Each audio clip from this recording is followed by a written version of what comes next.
Welcome to this week's edition of Freedom and Prosperity Radio, the weekly radio news magazine that we put together here at the Virginia Institute for Public Policy. You can find us online, Facebook, Twitter, and on our website, tertiumquids.org. Packed full show for you this week, and we kick it off with a subject that's relatively easy to handle, radical Islam. That was facetiousness. Joining us now from the Clarion Project, an advisory board member there and the founder of the Muslim Women's Speakers Movement, Soraya Deen. Ms. Deen, welcome to the program and welcome and thank you very much for joining us this week. Oh, thank you, Joe. Pleasure is mine. Thank you for having me. She writes, and, this isn't going to be controversial at all. Our continued refusal and unwillingness to acknowledge this phenomenon has frozen much of our faith into a 7th century dogma. You are one of the leading voices for reform in the Muslim faith in the United States, and it has perhaps been one of the most controversial things to talk about. Is it possible, and can it happen? Do you feel like it's happening, and do you feel like that it's just something that is not getting enough airtime in the American media? Oh, goodness. I just love that question, Joe. Absolutely. It's beginning to happen, and it has been happening for a while. And not enough support, not enough airtime, not enough people speak and are aware of this. Mm-hmm. And it's critically important. That's why I appreciate opportunities like this to reach out to constituents, to listeners who have never heard of us. Well, we need a push, we need a shove, we need every possible support. Well, and you speak very lovingly, as do I, about free speech being the great, for all things, not just in one case, not radical, not for Islam, not for Christianity, not for anything. Our First Amendment is perhaps one of the greatest sentences and a half written in human governance, because it empowers all people to be equal, and that all of our thoughts need to be vetted out and not to be silenced. And you feel like, if I'm not overstating it, that free speech is the secret to this reformation? Absolutely, yes. And where else can we begin this work, Joe? We have a constitutional guarantee. And unless we come out, speak, and address those things that are not working for us and move forward and propose things that can work for us, this vehicle is not going anywhere. And that's why I strongly believe we in America, the Americans who are Muslims, together with the support of all Americans, we have to send a strong message to the world, to the Middle East, to the Muslim majority countries who have stifled, who have denegated human rights. For women particularly. That's what my work, the bulk of my work is about, dismantling patriarchy and gender equality.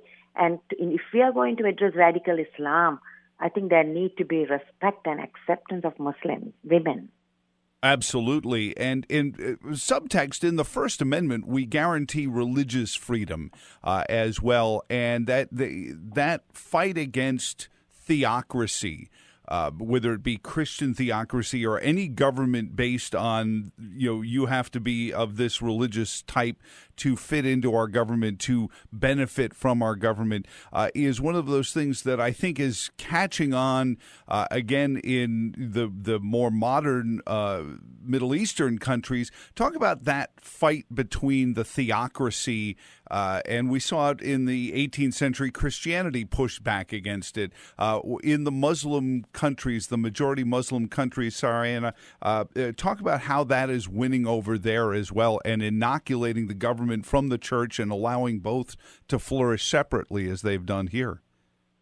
Hundreds of years ago, Napoleon said, religion is a powerful tool to manipulate people. Mm-hmm. And I think there is such a twist and such a move by all people who want to win votes. Look at what's happening in Pakistan. Imran Khan, who's just contesting, he says he wants to introduce blasphemy laws. Therein lies this tendency, the beginning of stifling free speech. Mm-hmm. And when we look around, there is a radical fundamentalist group who just want an absolute, literal a thorough implementation of Islam, not only for himself, but for the society and for all. And this is a huge issue. And when governments who want to get elected come to power on that promise, I just can't even bring together words to say what a lot of harm is being done to the people of that country. And they are sending a very wrong message about freedoms that for years and for centuries, governments and like even look in the United States, these have not been just given on a platter. It has been fought for. It has, and it is the most precious because lost, it will take quite a bit to get back. What about some of the other Islamic states, Egypt, some of these other places where modernization and reformation, especially as it comes to women in the community and their rights and their standing, is that hopeful news? You talked about Pakistan, where they seem to be going the other direction, but there are other, far, more seminal countries in the Muslim world that are reforming to a more Western way. There is hope and there is no hope. I think this kind of change, Joe, will not come from a government. It has to be from civil society. So I believe strongly we are so privileged to, as an American who's a Muslim, so privileged and honored to live in the United States, where we have all the rights and freedoms to speak into this problem. And us being able to send a strong message, I think it was the Dalai Lama who said, change will come from the West and it will come from the women. We are at that juncture where Muslim women are spearheading this change, but we need, the first question you asked was so important, we need to be heard, we need to be seen. Well, and absolutely, you have friends here with us. We see when there's extremist implementation of any dogma, there are horrible human rights abuses. It doesn't matter what the faith that's used to prop up the extremism, but it certainly the media has done some job of portraying the lives of a woman in especially a fairly, what I guess would be called a conservative or a fundamentalist Muslim countries. And even, when the Arab Spring took place, it became very clear very quickly to what had been a fairly modern society that the theocracy was not going to work for them. But talk about the lives of a Muslim woman and why they're now pushing back in ways that maybe we haven't seen in this country in 200 years.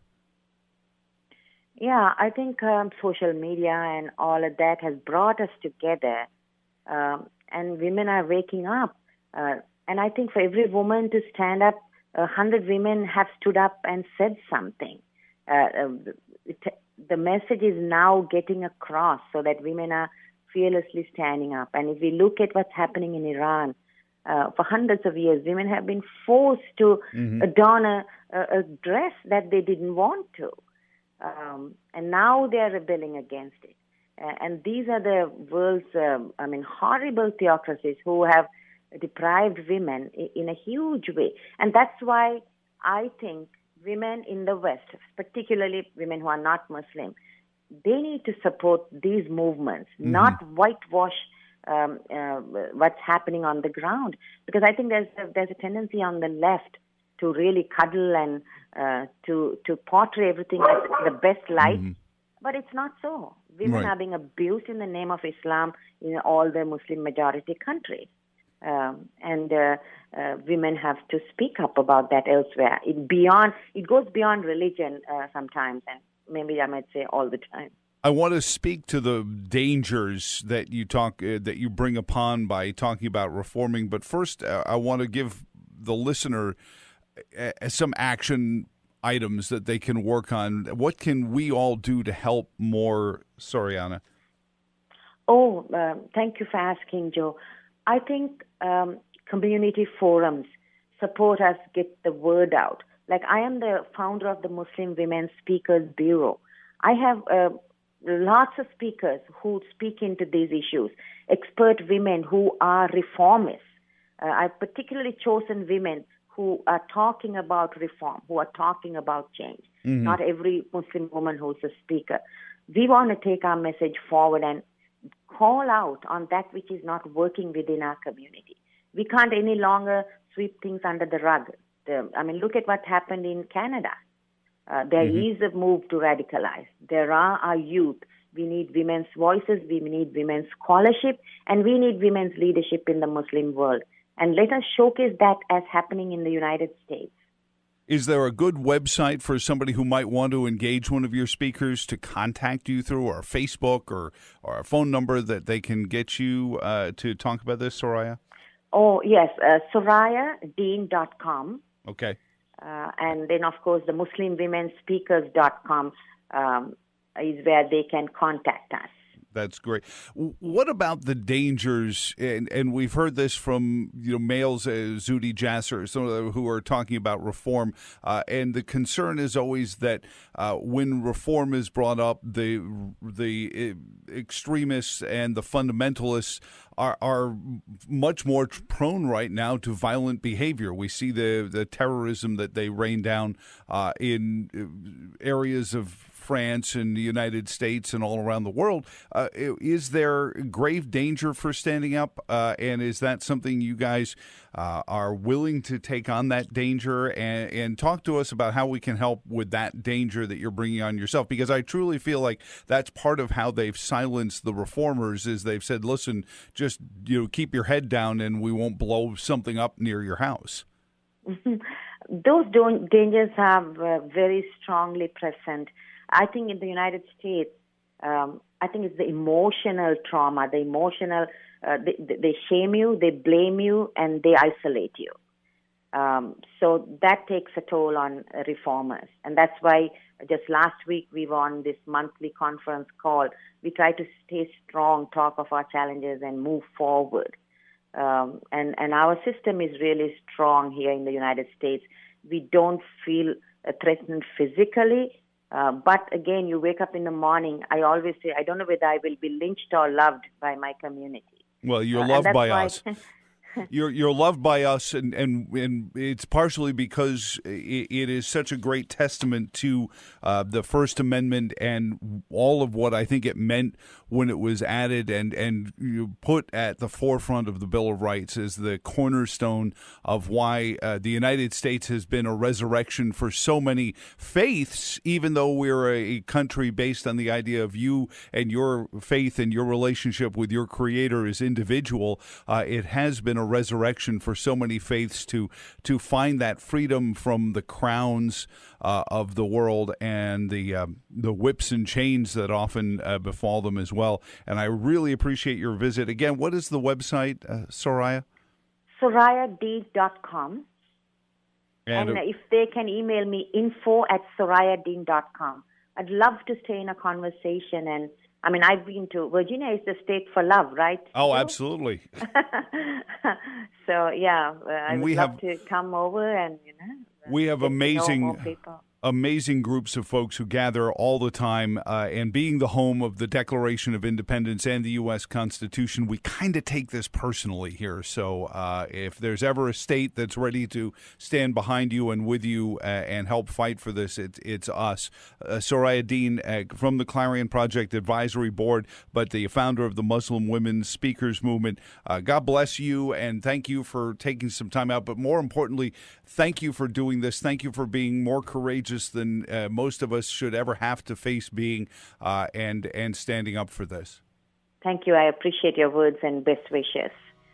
Thank you very much. And coming up next on Freedom and Prosperity Radio, David Hymen will visit us from Cato Institute on this week's Freedom and Prosperity Radio.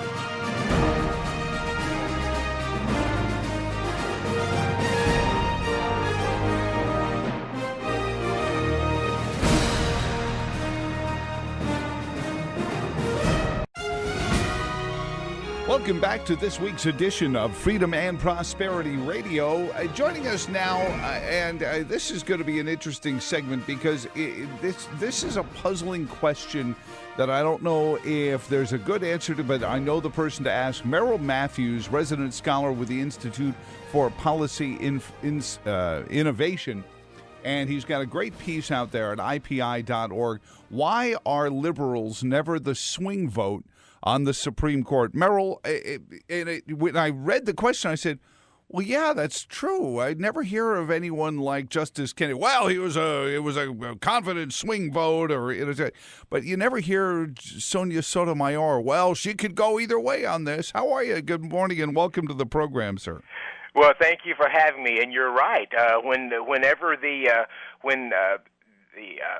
Anthony Kennedy decided to step down, the media started talking about, well, there goes the swing vote, and then the question was who's going to be the next swing vote, and they didn't pose any liberals. They didn't pose the possibility that Neil Gorsuch would be, or that even the president's nominee, Brett Kavanaugh, would be. It went to maybe it's going to be John Roberts. Yeah. It always focuses on the Republican.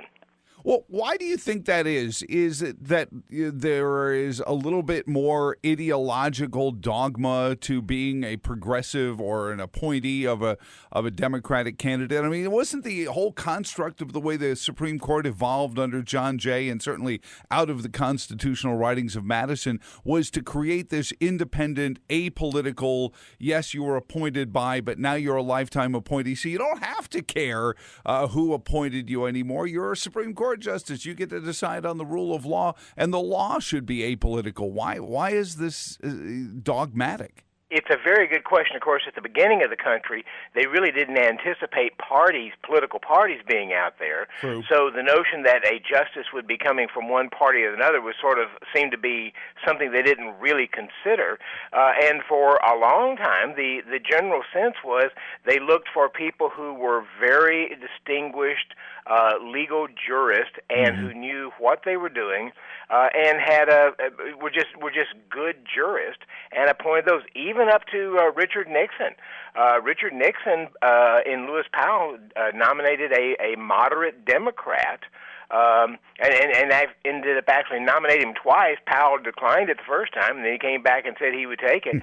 But it was a moderate Democrat. So going back to the 60s, you could have or early 70s, you could have somebody who was a moderate Democrat being nominated by a Republican. But over the past 30 or 40 years, the parties have really divided over the years. You really don't have much in the way of a liberal Republican anymore. You don't have much in the way of a conservative Democrat. And the presidents have moved in that direction post-Reagan towards much harder, more ideologically confirmed people. It's just, I think that the Democrats have been more consistent in doing that than Republicans have. Well, when you look at the concept of setting up a court to rule on things, it seems like you're dealing in a lot of hypotheticals, but I guess lawyers charge for a pretty good billable hour to kind of game plan out, well, this could come to the court and this might not, and this sort of pre-engineering of a court that's going to either stand up for some agenda point or take it down. Seems like there's a lot of variables in that kind of planning, Merrill.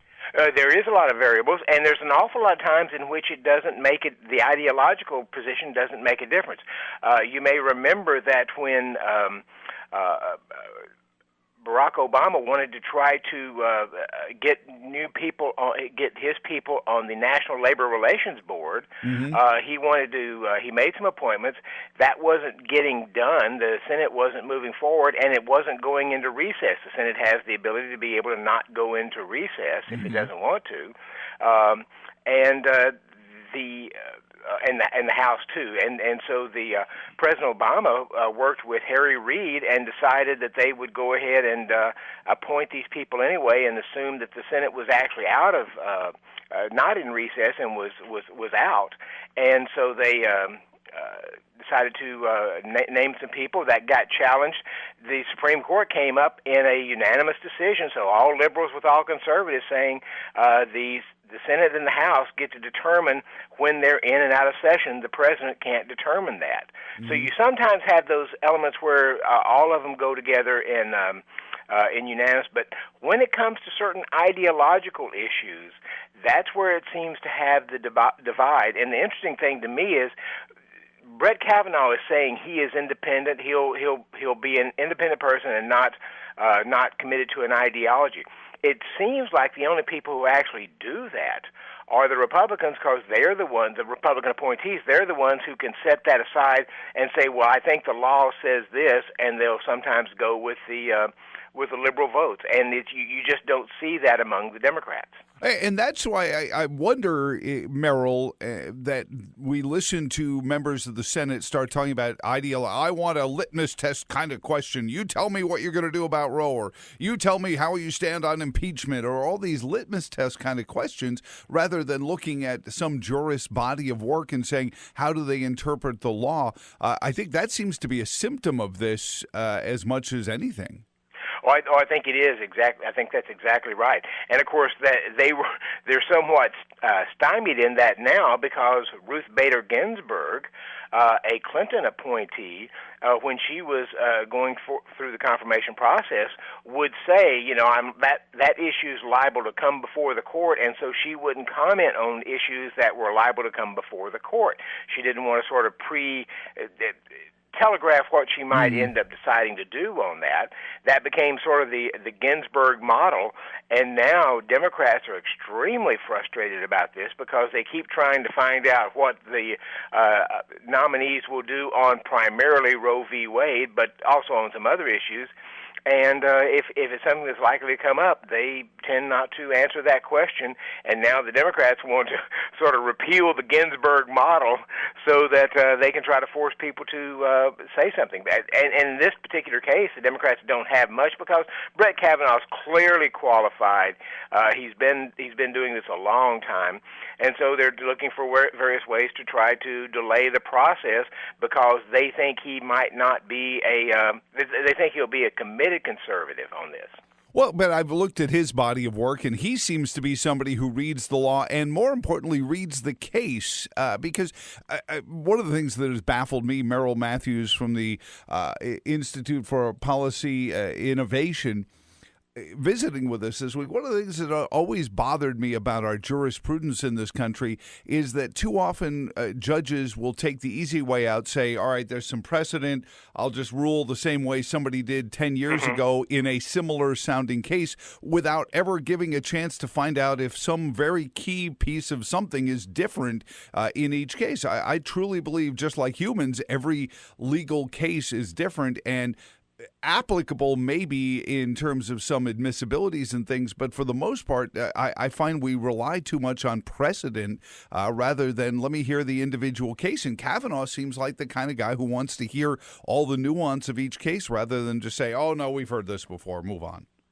I think that's right. The Democrats are strong on this idea of precedent now because that goes back to Roe v. Wade, so they're going to try to press him on his position on precedents and whether or not he will overrule that. But every one of the Supreme Court justices will say they pay a lot of attention to precedent. It's very, very important, but in certain occasions, we will overrule that if we think that something was wrongly decided in the past, and they did that here just in June when they had one that they did overrule precedent. So they will sometimes do that, but it's not that often.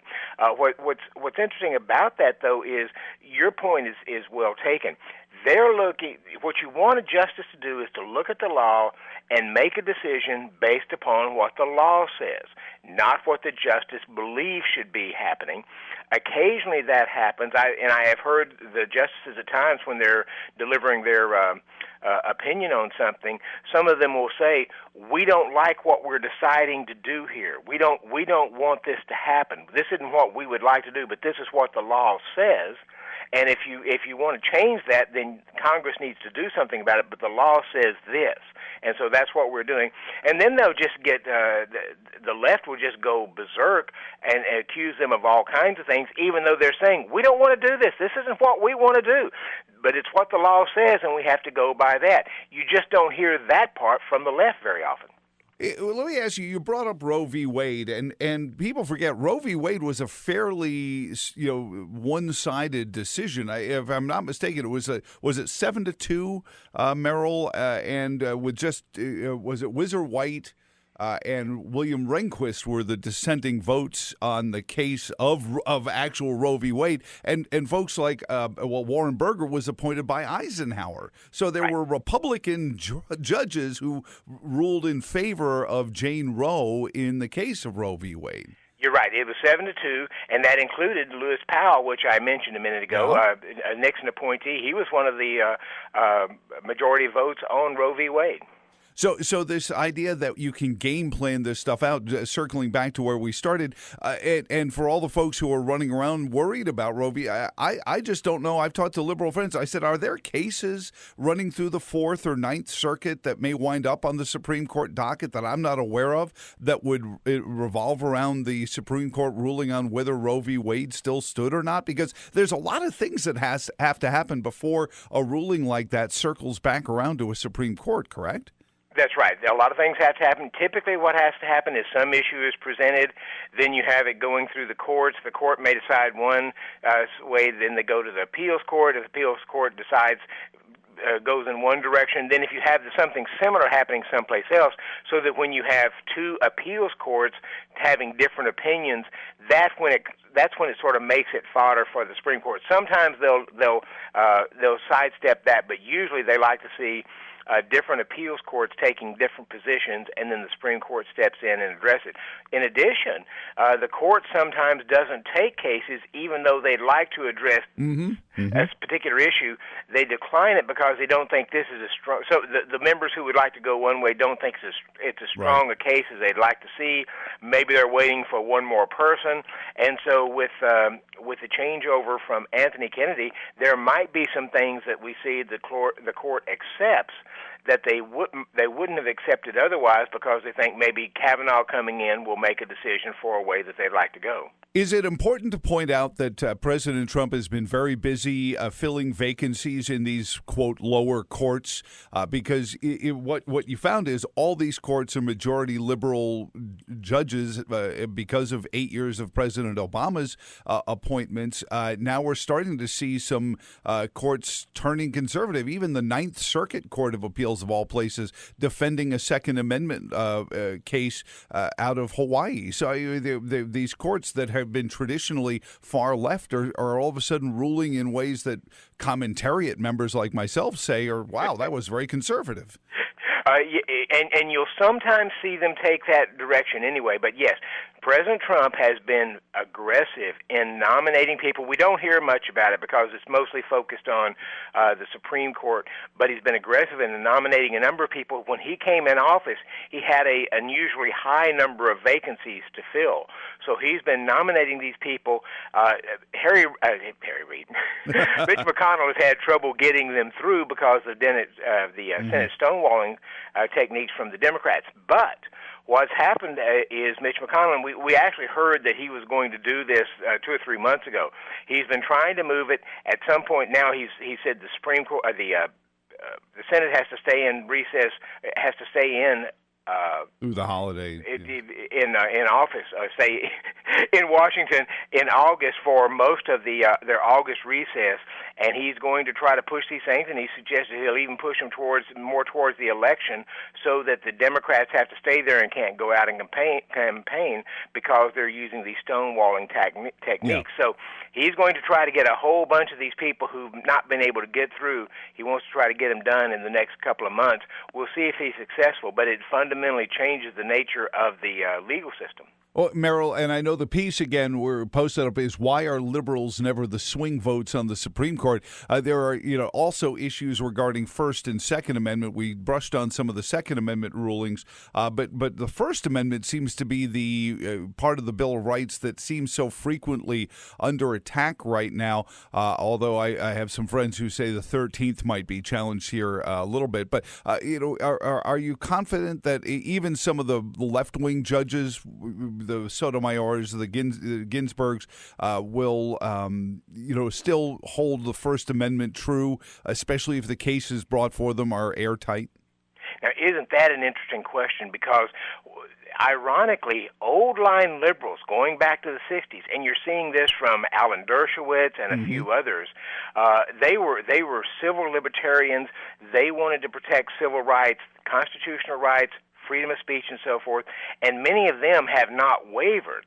But the newer crop of liberals coming up are wavering and are moving increasingly over towards the willingness to stop speech, keep people from doing things, keep people from protesting, keep people from rioting and sharing ideas and so forth. So when you're looking at the liberals, you've got Ginsburg on there, you've got Sotomayor, you've got Elena Kagan.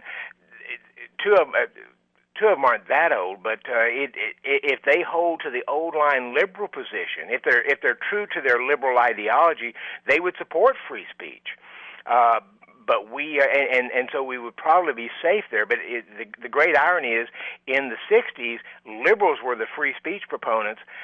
Today, it's the conservatives who are the free speech proponents. Well, and I really think if you want to talk about an apolitical statement, and guys like Dershowitz are just brilliant about it, and need to be held up as an exemplar for these folks on the court, and I hope that they realize what they're doing. Here in Charlottesville, unfortunately, we're sort of the progenitor of a lot of these free speech versus regulated speech cases. I hope that all the lawyers who are tasked with defending the First Amendment understand all the things that will come apart if you try to unravel it a little bit. It'd be like, pardon the reference to Roe v. Wade, trying to say you're a little bit pregnant. Yeah. But it's interesting because we've had Dershowitz down to speak at IPI, and just in April, and it was interesting because I had a chance to visit with him some about this, and he will make the case that he has never wavered. He's had the same position all for decades. It's that his friends are wavering, and he now says that he's on the liberal diet, by which he means none of his liberal friends invite him out to dinner anymore.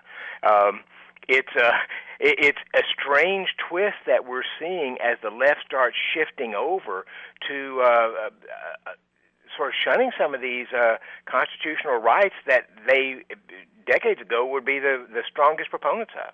Well, I appreciate your visit, Merrill. Now living in the home of Madison Jefferson, but growing up in the home of Jay and Cardozo, the court has always held an interesting place to me, and I appreciate your look into it. Again, it's IPI.org. Why are liberals never the swing votes in the Supreme Court? Thank you so much for your visit this week on Freedom and Prosperity Radio. Thank you. And coming up next, we are going to visit with one last guest this week. We got a triple header for you this week. David Hymen is going to join us from the Cato Institute, and we'll get you in with him next on Freedom and Prosperity Radio.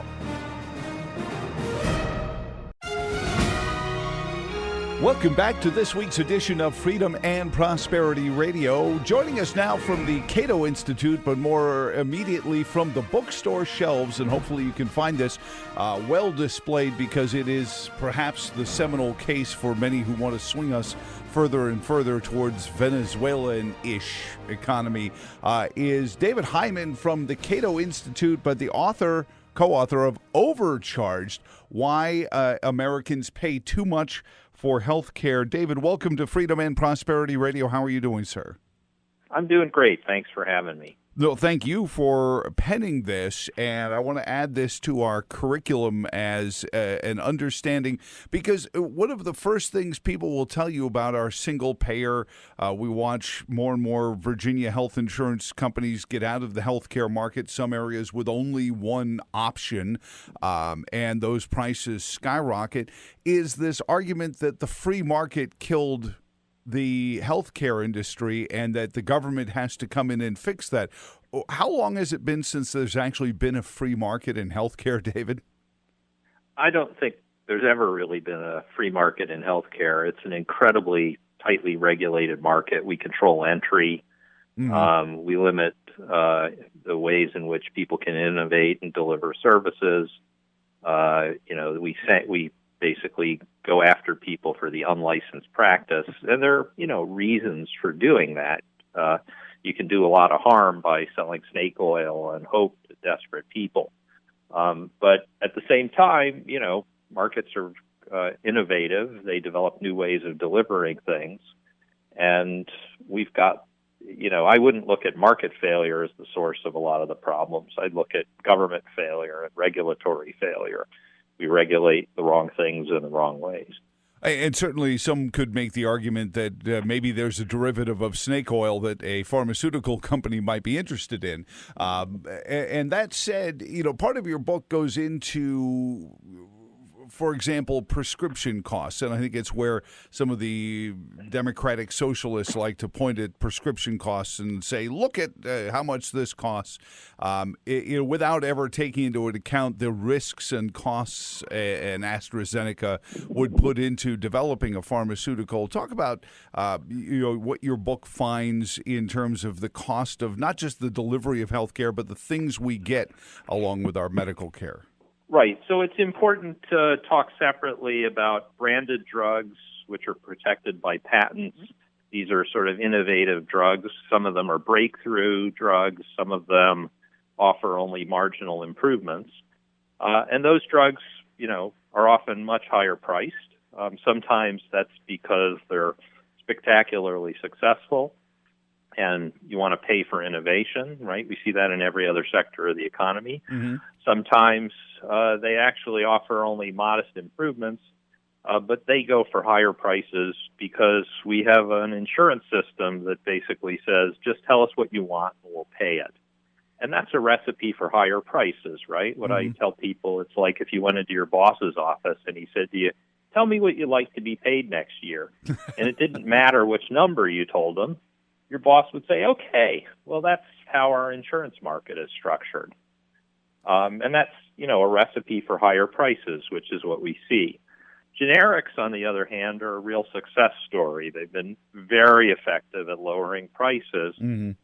Sometimes when a particular manufacturer, corners the market, and the reason they can do that is to sell a drug, you need the approval from the FDA. So if you're the only supplier of the drug, you can charge whatever you want. So that's what Martin Shkreli did with a drug called Daraprim, right? You remember him? Yep, that's the allergy. The reason why he had a monopoly was because the government didn't approve anybody else to provide the drug.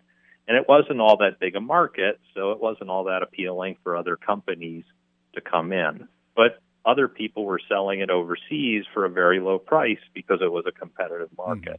What is the government's margin or reason for that kind of restriction? I mean, some would point with the finger towards cronyism, that there's...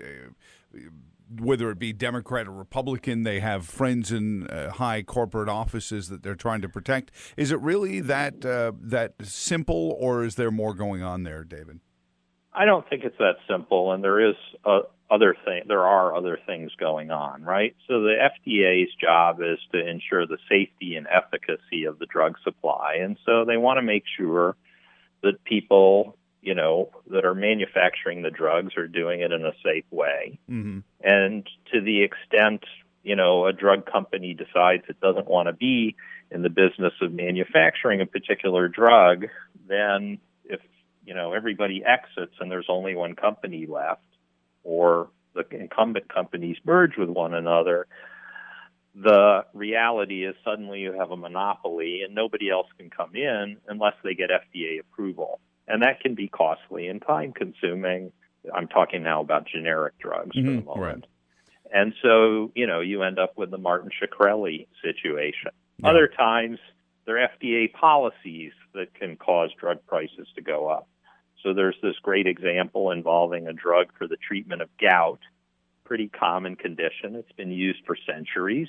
The FDA took the position that no one had ever proven that the treatment was safe and efficacious, and even though it had been used for centuries, and so it was a technically unapproved drug. And so they offered an incentive for anybody who could come in and prove that the well-established treatment was effective.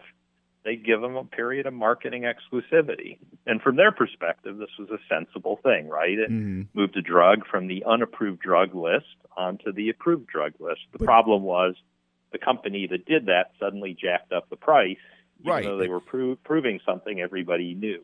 And that wasn't cronyism. It was just bad policy. And they were the ones that put it on the unapproved list anyway. So it was almost like, hold it, let me cause a disease and then come up with the cure for it. Is to torture the metaphor what the FDA seems to do. Well, that's not quite right. It was on the unapproved list because no one had ever come forward with evidence to present to the FDA. It had been grandfathered as a drug that was in wide use at the time the FDA changed its rules back in the 60s. What about the... Oh, I'm sorry. Go ahead. I didn't mean to... But, I mean, the reality is there's lots of blame to go around, right? Some of this is bad behavior by some of the drug companies. Some of this is, the PBMs, the pharmacy intermediaries, are making money in ways that exploit market imperfections. Some of it is FDA policies. Some of it is the way we've chosen to pay for drugs. It's a deeply dysfunctional market, David, in part because of government regulation.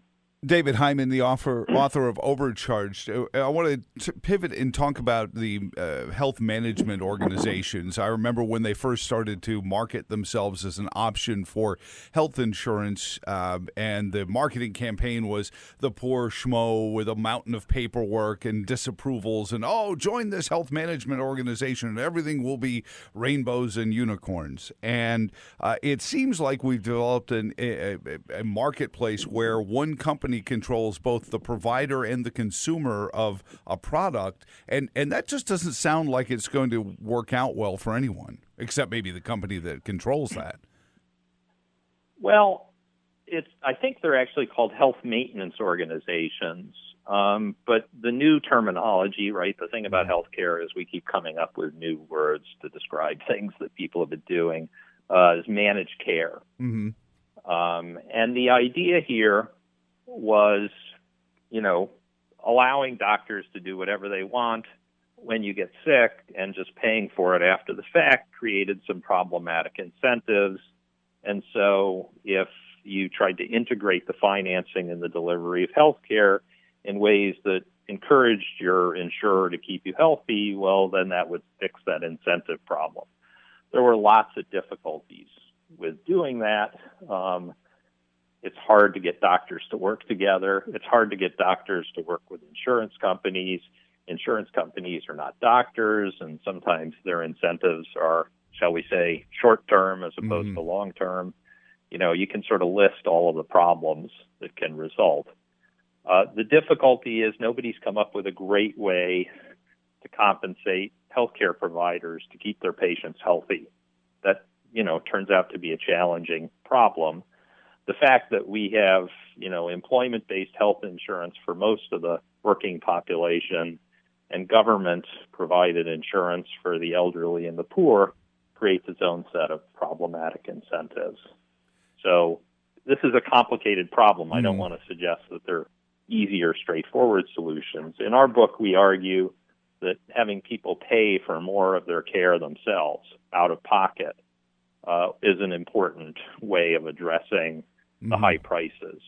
Something like allowing people to buy catastrophic coverage rather than all the bells and whistles coverage is helpful as well. Well, and certainly that was what we had. I remember this when I was first a young man going into the workforce. We had that insurance, and it was covered by my employer 100%. It was so inexpensive. But what about things like health management health savings accounts? It sounds like that's something that you guys think are hopeful. If we can get those working a little bit better, those would be a good answer. I think that's an important piece of the puzzle because it forces people to make their own decisions about, what is this worth to me? And it also, places an effective cap on how much people can pay, right? The reason why drug companies can charge $100,000 for a treatment is because they know that the insurer is going to pay it, right? They have access to an unlimited budget. And the same with the Medicare program, right? Under Part B as in boy, which covers physician dispense services, they basically say, just tell us what you want and we'll pay it. That's just a recipe for high prices. Do you get the hope that the administration currently is going in the right direction? Certainly, a lot of folks have made some hay over the right to try legislation, opening up at least some alternative or experimental health care and that kind of thing. So I think the right to try is an interesting initiative. It's, I have friends at the Goldwater Institute that have been working hard on this and have had a lot of success. Mm-hmm. I don't see that as having a big impact on the price of pharmaceuticals, which is what we're more focusing on. Yeah. But it may certainly affect, people's access to experimental treatment and allow them to make their own decisions about the kinds of risks they're willing to take. If your child is sick, you're willing to do all sorts of things to try and get them treatment, and you don't necessarily want to wait around for the FDA to decide that you should be able to get access to it. But I think to answer your question about what they are doing about pricing, I think, Alex Azar and Scott Gottlieb, who are respectively the Secretary of HHS and the FDA Administrator, are being quite aggressive about trying to go after drug pricing in a way that we haven't seen any administration do before. That was going to be my next question: is the FDA, resolving some of these issues that restrict either the marketplace to one provider or one organization, or opening it up more? It sounds like there's hope that they're at least liberalizing the marketplace some. I think there's lots of things that they're going to try, and we'll see what kind of impact they have. But they're not just sort of sitting back and saying, hey, it's not our problem. Well, I appreciate That's a change. Hopefully it does, and hopefully your book is a part of that. And thank you for joining us this week.